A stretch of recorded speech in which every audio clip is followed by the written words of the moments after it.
La Génesis según el Espiritismo. Índice. Capítulo 1 Caracteres de la revelación espírita. Capítulo 2 Dios. Capítulo TRES El bien y el mal. Capítulo CUATR o el rol de la ciencia en la Génesis. Capítulo 5 Antiguos y modernos sistemas del mundo. Capítulo 6 Uranografía general. Capítulo 7 Esbozo geológico de la Tierra. Capítulo 8 Teorías sobre la formación de la Tierra. Capítulo 9 Revoluciones del globo. Capítulo 10 Génesis orgánica. Capítulo 11 Génesis espiritual. Capítulo 12 Génesis mosaica. Fin del índice. Capítulo 1. Caracteres de la revelación espírita. 1. ¿Se puede considerar el espiritismo como una revelación? En ese caso, ¿cuál es su carácter? ¿En qué se funda su autenticidad? ¿A quién y de qué manera ha sido transmitida? La doctrina espírita es una revelación en el sentido teológico de la palabra, es decir, el resultado de una enseñanza oculta proveniente de lo alto. ¿Es definitiva o susceptible de modificaciones? Dado que trae a los hombres la verdad integral, la revelación no tendría por efecto impedirles hacer uso de sus facultades, ya que les ahorraría el trabajo de la investigación. ¿Cuál es la autoridad de la enseñanza de los espíritus, si no son infalibles ni superiores a la humanidad? ¿Cuál es la utilidad de la moral que predican, si esa moral no es otra que la de Cristo, ya conocida? ¿Cuáles son las verdades nuevas que ellos nos aportan? ¿Precisa el hombre una revelación? ¿No podría encontrar en sí mismo y en su conciencia todo lo que necesita para conducirse en la vida? Esas son las cuestiones que debemos considerar. 2. Definamos primero el sentido de la palabra revelación. Revelar viene del latín revelare, cuya raíz velum, velo, significa literalmente salir de debajo del velo y, en sentido figurado, descubrir, dar a conocer una cosa secreta o desconocida. En su acepción vulgar más genérica, se dice de toda cosa ignorada que se divulga, de toda idea nueva que nos pone al corriente de lo que no sabíamos. Desde este punto de vista, todas las ciencias que nos hacen conocer los misterios de la naturaleza son revelaciones, y se puede decir que existe para la humanidad una revelación incesante. La astronomía reveló el mundo astral, al que no conocíamos, la geología reveló la formación de la Tierra, la química, la ley de las afinidades, la fisiología, las funciones del organismo, etc. Copérnico, Galileo, Newton, Laplace, Lavoisier fueron reveladores. 3. El carácter esencial de toda revelación debe ser la verdad. Revelar un secreto es dar a conocer un hecho. Si es falso, ya no es un hecho y, por consiguiente, no existe revelación. Toda revelación desmentida por los hechos deja de serlo, en caso de que sea atribuida a Dios. Y puesto que Dios no miente ni engaña, no puede provenir de él, de modo que debe ser considerada producto de una concepción humana. 4. ¿Cuál es el rol del profesor en relación con sus discípulos, sino el de un revelador? El profesor les enseña aquello que no saben, aquello que no tendrían tiempo ni posibilidades de descubrir por sí mismos, porque la ciencia es una obra colectiva de los siglos y de una infinidad de hombres que han aportado, cada uno, su cuota de observaciones, aprovechadas por los que vienen después de ellos. La enseñanza es, por lo tanto, la revelación de ciertas verdades, científicas o morales, físicas o metafísicas, realizadas por hombres que las conocen a otros que las ignoran y que, si así no hubiera sido, las habrían ignorando siempre. 5. Pero el profesor solo enseña lo que ha aprendido, es un revelador de segundo orden. En cambio, el hombre de genio enseña lo que ha descubierto por sí mismo, es el revelador primitivo, aporta la luz que poco a poco se difunde. ¿Qué sería de la humanidad sin la revelación transmitida por los hombres de genio que aparecen de tiempo en tiempo? Pero, ¿quiénes son esos hombres de genio? ¿Por qué son hombres de genio? ¿De dónde provienen? ¿Hacia dónde van? Notemos que la mayoría de ellos trae al nacer facultades trascendentes y ciertos conocimientos innatos, que desarrollan con poco trabajo. ¿Realmente pertenecen a la humanidad? Pues nacen, viven y mueren como nosotros. Entonces, ¿dónde han adquirido esos conocimientos que no han podido aprender durante la vida? Se dirá, como hacen los materialistas, que ¿el acaso los ha dotado de materia cerebral en mayor cantidad y de mejor calidad? En ese caso, no tendrían más mérito que una legumbre más grande y sabrosa que otra. Diremos, como ciertos espiritualistas, que Dios los ha dotado de un alma más favorecida que la del común de los hombres. Esa es una suposición igualmente carente de lógica, pues calificaría a Dios de parcial. La única solución racional de este problema reside en la preexistencia del alma y en la pluralidad de las existencias. El hombre de genio es un espíritu que, como ha vivido más tiempo, conquistó y progresó más que aquellos que están menos adelantados. Al encarnar, trae consigo lo que sabe, y como sabe mucho más que los otros y no precisa aprender, se lo denomina hombre de genio. Con todo, su saber es fruto de un trabajo anterior, y no el resultado de un privilegio. Antes de renacer, ya era un espíritu adelantado, reencarna para hacer que otros aprovechen su saber, o para adquirir más del que posee. Los hombres progresan, indiscutiblemente, por sí mismos y por los esfuerzos de su inteligencia. No obstante, librados a sus propias fuerzas progresarían muy lentamente, en caso de que no recibieran la ayuda de otros hombres más adelantados, como el estudiante es auxiliado por los profesores. Todos los pueblos han tenido hombres de genio, que aparecieron en diversas épocas para darles impulso y sacarlos de la inercia. 6. Si se admite la solicitud de Dios para con sus criaturas, ¿por qué no se habrá de admitir que espíritus capaces, tanto por su energía como por la superioridad de sus conocimientos, de hacer que la humanidad avance, encarnen por voluntad de Dios a fin de contribuir al progreso en un sentido determinado? ¿Por qué no admitir que reciban misiones, como un embajador las recibe de su soberano? Tal es el rol de los grandes genios. ¿Qué vienen a hacer, si no es a enseñar a los hombres verdades que éstos ignoran, y que aún ignorarían durante largos periodos, a fin de darles un punto de apoyo mediante el cual puedan elevarse más rápidamente? Esos genios, que aparecen a través de los siglos como estrellas fulgurantes, dejando una larga estela de luz sobre la humanidad, son misioneros o, si se quiere, mesías. Las cosas nuevas que enseñan a los hombres, ya sea en el orden físico o en el filosófico, son revelaciones. Si Dios promueve reveladores para las verdades científicas, también puede, con mayor razón, promoverlos para las verdades morales, que constituyen uno de los elementos esenciales del progreso. Esos son los filósofos cuyas ideas perduran a través de los siglos. 7. En el sentido especial de la fe religiosa, la revelación se refiere más particularmente a las cosas espirituales que el hombre no puede descubrir por sí mismo ni con el auxilio de sus sentidos, y cuyo conocimiento le es dado por Dios o por sus mensajeros, ya sea por medio de la palabra directa o de la inspiración.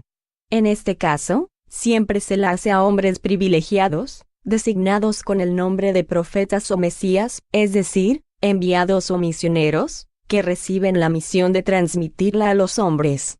Considerada desde este punto de vista, la revelación implica la pasividad absoluta, y es aceptada sin control, sin examen ni discusión. 8. Todas las religiones han tenido sus reveladores, y aunque estos estuviesen lejos de conocer toda la verdad, tenían una razón de ser providencial, porque eran apropiados al tiempo y al medio en que vivían, al carácter particular de los pueblos a los que se dirigían, y en relación con los cuales eran relativamente superiores. A pesar de los errores de sus doctrinas, no dejaron de agitar los espíritus y, por eso mismo, de sembrar los gérmenes del progreso que más tarde habrían de desarrollarse, o que se desarrollarán en el futuro a la luz del cristianismo. Es, por consiguiente, inadecuado anatematizarlos en nombre de la ortodoxia, ya que vendrá el día en que todas esas creencias, tan diversas en la forma pero basadas en un mismo principio fundamental, Dios y la inmortalidad del alma, se fundirán en una grande y amplia unidad, cuando la razón triunfe sobre los prejuicios. Lamentablemente, Las religiones han sido en todos los tiempos instrumentos de dominación. El rol de profeta siempre tentó a las ambiciones secundarias, y se ha visto surgir una multitud de presuntos reveladores o mesías, que valiéndose del prestigio de esta denominación explotaron la credulidad en provecho de su orgullo, de su codicia o de su indolencia, pues hallaron más cómodo vivir a expensas de los engañados. La religión cristiana no ha podido evitar esos parásitos. Al respecto, llamamos particularmente la atención hacia el capítulo 21 del Evangelio según el Espiritismo. Habrá falsos cristos y falsos profetas. 9. ¿Habrá revelaciones directas de Dios a los hombres? Esta es una cuestión que no osaríamos resolver en forma afirmativa ni en forma negativa de manera absoluta. El hecho no es radicalmente imposible, pero nada nos da de él una prueba cierta. Lo que parece cierto es que los espíritus que por su perfección se hallan más cerca de Dios se impregnan de su pensamiento y pueden transmitirlo.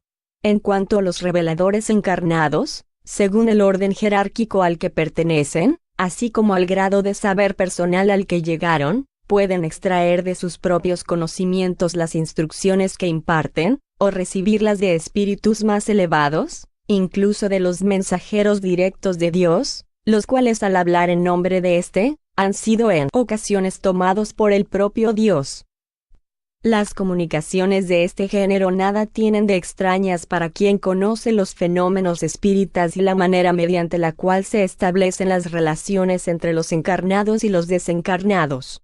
Las instrucciones pueden ser transmitidas por diversos medios, por la inspiración pura y simple, por la audición de la palabra, por la visión de los espíritus instructores, en visiones y en apariciones, ya sea durante el sueño o en estado de vigilia, como se ve tantas veces en la Biblia, en el Evangelio y en los libros sagrados de todos los pueblos.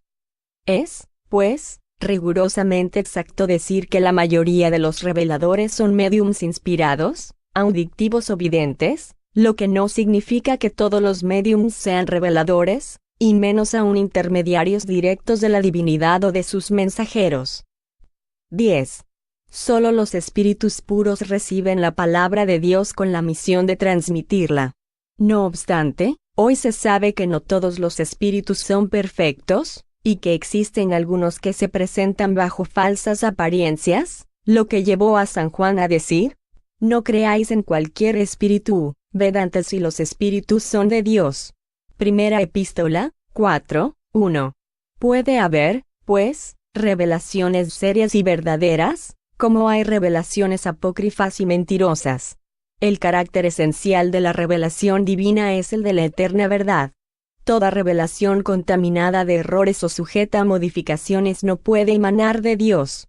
Es por eso que la ley del Decálogo tiene todos los caracteres de su origen, mientras que las otras leyes mosaicas, esencialmente transitorias, muchas veces en contradicción con la ley del Sinaí, son obra personal y política del legislador hebreo.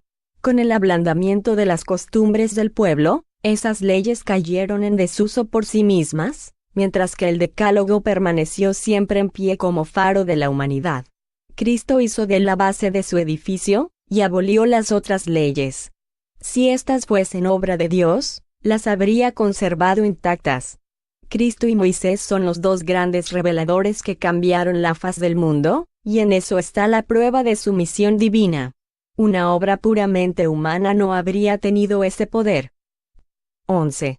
Una importante revelación se produce en la época actual, la que nos muestra la posibilidad de que nos comuniquemos con los seres del mundo espiritual.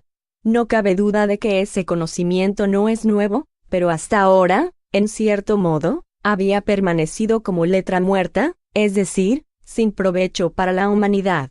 La ignorancia de las leyes que rigen esas relaciones lo había ahogado bajo la superstición. El hombre era incapaz de extraer de allí alguna deducción saludable. Estaba reservado a nuestra época desembarazarlo de los accesorios ridículos, comprender su alcance y hacer surgir la luz destinada a iluminar el camino del porvenir. 12. El espiritismo, al darnos a conocer el mundo invisible que nos rodea y en medio del cual vivimos sin que lo sospecháramos, así como las leyes que lo rigen, sus relaciones con el mundo visible, la naturaleza y el estado de los seres que habitan en él y, por consiguiente, el destino del hombre después de la muerte, constituye una verdadera revelación en el sentido científico de la palabra. 13. Por su naturaleza, la revelación espírita tiene un doble carácter, participa al mismo tiempo de la revelación divina y de la revelación científica. Participa de la primera, porque su aparición es providencial, y no el resultado de la iniciativa o de un deseo premeditado del hombre, y porque los puntos fundamentales de la doctrina provienen de la enseñanza que han impartido los espíritus encargados por Dios de ilustrar a los hombres sobre cosas que ellos ignoraban, que no podían aprender por sí mismos, y que les importa conocer, ya que hoy son aptos para comprenderlas. Participa de la segunda, porque esa enseñanza no es privilegio de ningún individuo, sino que es impartida a todos del mismo modo, porque los que la transmiten y los que la reciben no son seres pasivos, dispensados del trabajo de la observación y la investigación, porque no han renunciado al razonamiento y al libre albedrío, porque no se les ha prohibido el examen, sino que, por el contrario, se les ha recomendado, en fin, porque la doctrina no fue dictada completa, ni impuesta a una creencia ciega, porque es deducida, mediante el trabajo del hombre, de la observación de los hechos que los espíritus colocan delante de sus ojos, así como de las instrucciones que le dan, instrucciones que le estudia, comenta, compara, a fin de que él mismo extraiga las consecuencias y aplicaciones. En suma, lo que caracteriza a la revelación espírita es el hecho de que su origen es divino, la iniciativa es de los espíritus, y su elaboración es fruto del trabajo del hombre. 14. Como medio de elaboración, el espiritismo procede exactamente de la misma manera que las ciencias positivas, es decir, aplica el método experimental. Cuando se presentan hechos nuevos que no se pueden explicar a través de las leyes conocidas, él los observa, los compara y analiza, y remontándose de los efectos a las causas, llega a la ley que los rige, después deduce sus consecuencias y busca las aplicaciones útiles. No establece ninguna teoría preconcebida, por eso no presentó como hipótesis la existencia y la intervención de los espíritus, como tampoco del periespíritu, la reencarnación ni ningún otro principio de la doctrina. Concluyó por la existencia de los espíritus cuando esa existencia resultó evidente a partir de la observación de los hechos, y ha procedido de igual manera en cuanto a los otros principios. No han sido los hechos los que vinieron con posterioridad a confirmar a la teoría, sino que la teoría vino a continuación para explicar y resumir los hechos. Es, pues, rigurosamente exacto que se diga que el espiritismo es una ciencia de observación y no un producto de la imaginación. Las ciencias solo hicieron progresos importantes después de que sus estudios se basaron en el método experimental. Hasta entonces se creía que ese método solo era aplicable a la materia, mientras que también se aplica a las cosas metafísicas. 15. Citemos un ejemplo. En el mundo de los espíritus ocurre un hecho muy singular, que seguramente nadie había sospechado, el que haya espíritus que no se consideran muertos. Pues bien, los espíritus superiores, que conocen perfectamente ese hecho, ¿no vinieron a decirnos previamente? Hay espíritus que suponen que viven todavía la vida terrenal, que han conservado sus gustos, sus costumbres y sus instintos. En lugar de eso, han provocado la manifestación de espíritus de esa categoría para que los observáramos. Así pues, luego de haber visto espíritus inseguros en cuanto a su estado, o que afirman que todavía pertenecen a este mundo, o que se consideran dedicados a sus ocupaciones habituales, del ejemplo se dedujo la regla. La multiplicidad de sucesos análogos ha probado que el hecho no era excepcional, sino una de las fases de la vida espírita. Entonces ha sido posible estudiar todas las variedades y las causas de tan singular ilusión, y reconocer que esa situación es sobre todo inherente a espíritus poco adelantados moralmente, y característica de determinados tipos de muerte, que solo es transitoria, pero puede durar días, meses y años. Así, la teoría nació de la observación. Ocurrió lo mismo en relación con los demás principios de la doctrina espírita. 16. Así como la ciencia propiamente dicha tiene por objeto el estudio de las leyes del principio material, el objeto especial del espiritismo es el conocimiento de las leyes del principio espiritual. Ahora bien, como este último principio es una de las fuerzas de la naturaleza, que reacciona sin cesar sobre el principio material y a la recíproca, se deduce de ahí que el conocimiento de uno no puede estar completo sin el conocimiento del otro. El espiritismo y la ciencia se complementan recíprocamente. La ciencia sin el espiritismo se encuentra en la imposibilidad de explicar ciertos fenómenos solo por las leyes de la materia. Al espiritismo, sin la ciencia, le faltaría el apoyo y el examen. El estudio de las leyes de la materia debería preceder al de la espiritualidad, porque la materia es la que primero impresiona los sentidos. Si el espiritismo hubiese llegado antes que los descubrimientos científicos, se habría malogrado, como todo lo que aparece antes de tiempo. 17. Todas las ciencias se concatenan y se suceden en un orden racional, nacen las unas de las otras, a medida que encuentran un punto de apoyo en las ideas y los conocimientos anteriores. La astronomía, una de las primeras cultivadas, conservó los errores de su infancia hasta el momento en que la física reveló la ley de las fuerzas de los agentes naturales. La química, impotente sin la física, tuvo que acompañarla de cerca, para después marchar ambas en concordancia, amparándose una a la otra. La anatomía, la fisiología, la zoología, la botánica, la mineralogía solo llegaron a convertirse en ciencias serias con el auxilio de las luces que les aportaron la física y la química. A la geología, nacida ayer, sin la astronomía, la física, la química y todas las otras ciencias, le habrían faltado elementos vitales. Ella solo podía llegar después de aquellas. 18. La ciencia moderna abandonó los 4 elementos primitivos de los antiguos y, de observación en observación, llegó a la concepción de un solo elemento generador de todas las transformaciones de la materia, pero la materia, de por sí, es inerte, no tiene vida, pensamiento ni sentimiento, le es necesaria su unión con el principio espiritual. El espiritismo no ha descubierto ni inventado este principio, pero fue el primero en demostrar su existencia por medio de pruebas irrecusables. Lo ha estudiado, analizado, y puso en evidencia su acción. Al elemento material le adicionó el elemento espiritual. Elemento material y elemento espiritual son, pues, los dos principios, las dos fuerzas vivas de la naturaleza. Mediante la unión indisoluble de ambos se explica fácilmente una infinidad de hechos hasta entonces inexplicables. 1. Nota de Allan Kardec. 1. La palabra elemento no se emplea aquí en el sentido de cuerpo simple, elemental, de moléculas primitivas, sino en el de parte constitutiva de un todo. En este sentido, se puede decir que el elemento espiritual tiene parte activa en la economía del universo, como se dice que el elemento civil y el elemento militar figuran en el cálculo de una población, que el elemento religioso entra en la educación, o que en Argelia existen el elemento árabe y el elemento europeo. Fin de la nota. Puesto que tiene como objeto el estudio de uno de los dos elementos que constituyen el universo, el espiritismo se relaciona forzosamente con la mayor parte de las ciencias, por consiguiente, solo podía llegar después de que éstas hubieran sido elaboradas. Nació por la fuerza de las circunstancias, por la imposibilidad de que el hombre explicara todas las cosas con la sola ayuda de las leyes de la materia. 19.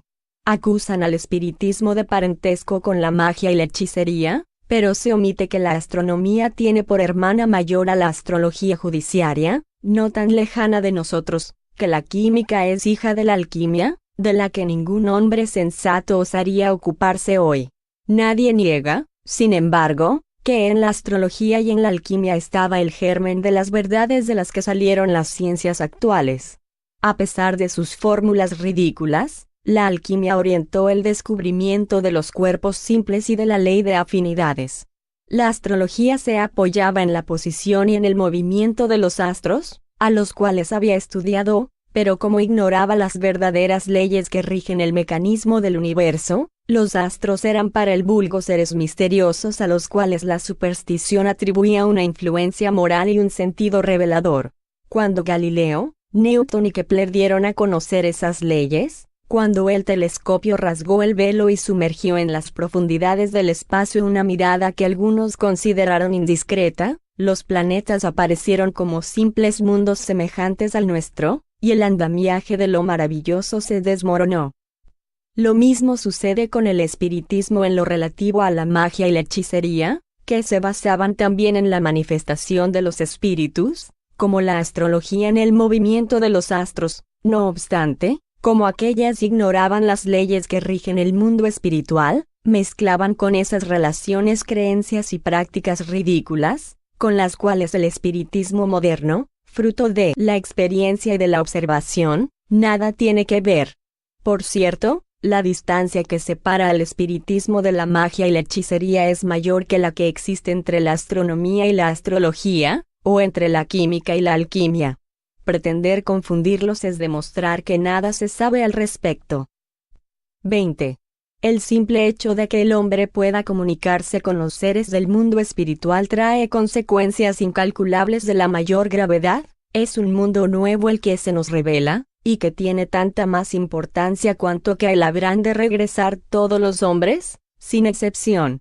El conocimiento de ese hecho no puede dejar de acarrear, al generalizarse, una profunda modificación en las costumbres, el carácter, los hábitos y las creencias, que tan grande influencia ejercen sobre las relaciones sociales.